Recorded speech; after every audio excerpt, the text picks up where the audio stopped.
Olá, eu sou a Andrea, tenho 47 anos e resolvi fazer do meu perfil do TikTok uma espécie de diário. Diário de uma autista com diagnóstico tardio aos 47 anos. Na verdade, meu diagnóstico veio aos 46, em dezembro de 2024. E eu estou falando em julho de 2025, então é um diagnóstico recente. Eu tenho 2 filhos autistas e eu achei que eu já sabia mais ou menos que o meu caminho também seria esse. Eu demorei, eu primeiro fiz o possível para diagnosticar os meus filhos, porque primeiro surgiram as comorbidades, como eu acho que acontece com a maioria dos autistas com diagnóstico tardio. E por meio das comorbidades é que a gente foi escalando até chegar no diagnóstico certo. Porque quando você trata aquilo que é periférico e não trata o que está causando aquilo tudo, não passa, é um ciclo vicioso, assim. Alguma coisa que se repete, melhora, muda a medicação, melhora, mas depois volta tudo de novo, porque você está tratando não aquilo que de alguma forma está mexendo com o teu organismo, está te machucando, mas você está tratando aquilo que é periférico. No meu caso, por exemplo, foi uma vida de dor de cabeça, crises de enxaqueca, visitas ao neurologista, mapeamento cerebral, porque teve uma época que eu tinha tanta enxaqueca que eu achava que eu estava com um tumor, alguma coisa no cérebro. E muitas coisas que aconteceram relacionadas à saúde durante a minha infância. Isso só relacionado à saúde. Fora as outras coisas. Você chegar na idade que eu cheguei e tentar descobrir quem você é realmente, que aquelas coisas que você pensava, ou que a forma como você pensava determinadas coisas, não era um problema. Eu não sei explicar, mas para mim parece que algumas coisas são tão óbvias e para as outras pessoas se faz necessária uma explicação mais detalhada, tentar esmiuçar aquilo ali. E por outro lado, algumas coisas que são rasas, eu acabo dificultando, querendo encontrar uma resposta mais profunda, quando na verdade às vezes não precisa. Então, eu passei minha vida inteira assim.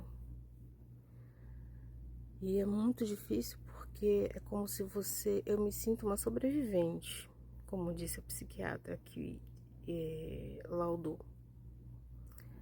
Eu fiz um relatório neuropsicológico, passei por testes neuropsicológicos e aí foi analisado todo o meu contexto.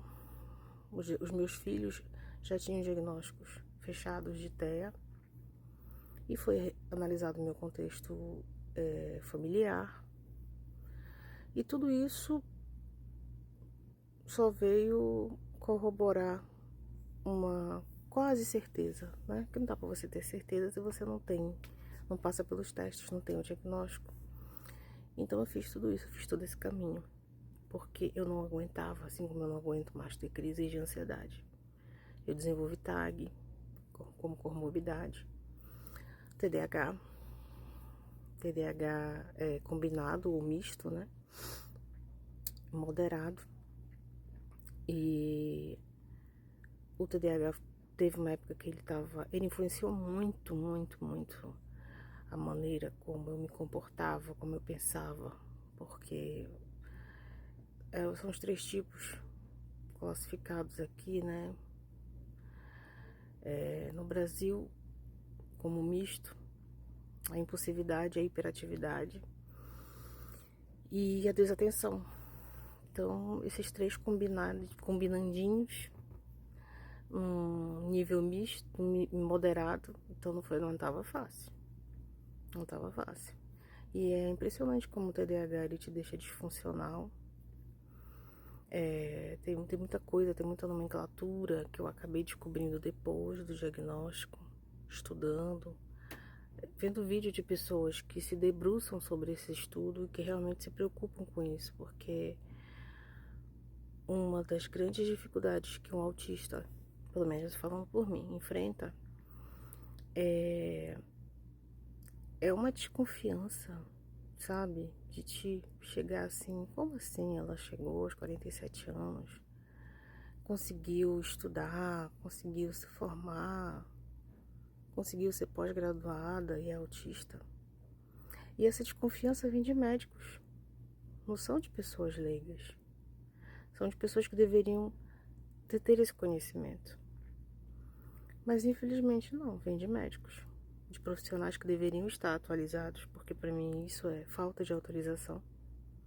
Porque eu, não sendo da área médica, eu tenho acesso a documentos, a artigos científicos que vão mostrando as coisas. Então, mas é interesse meu, né? Porque eu preciso me conhecer, eu preciso saber quem eu sou, eu preciso saber o que desencadeia uma crise de TEA em mim, por exemplo.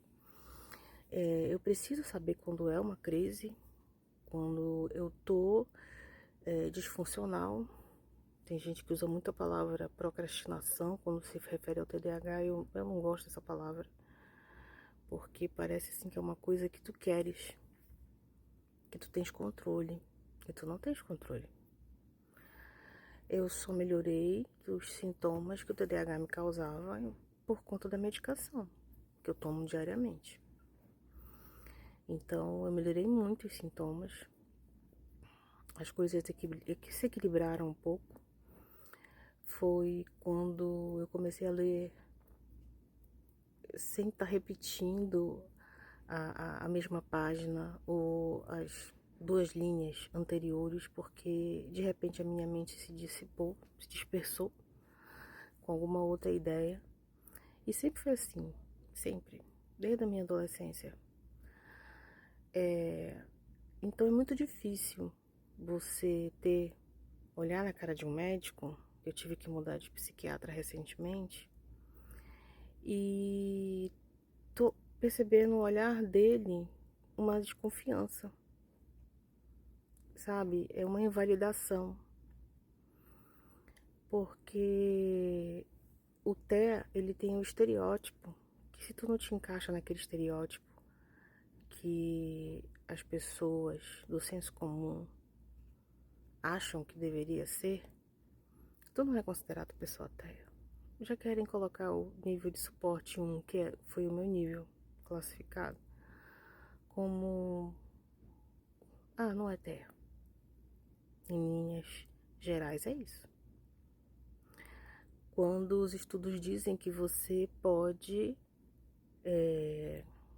flutuar entre os níveis de suporte, se você não tiver o estímulo necessário para se manter naquele nível de suporte.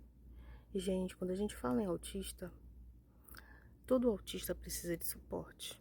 Não existe autista que não precise de suporte. Não existe autista que não tenha tido prejuízos ao longo da sua vida. Então, usando as palavras do psiquiatra que me deu o laudo, eu sobrevivi até aqui. Eu vou começar a viver agora, com o meu diagnóstico e me redescobrindo. Ou me descobrindo, porque eu sempre espelhei as pessoas. E aí, no próximo vídeo, eu explico o que é espelhar. Porque, na verdade, aqui, além de diário, vai servir para esclarecer as pessoas. Que nem todo autista, por exemplo, é igual. Então, fica para a próxima. Obrigada a quem assistiu e espero que seja útil, tá?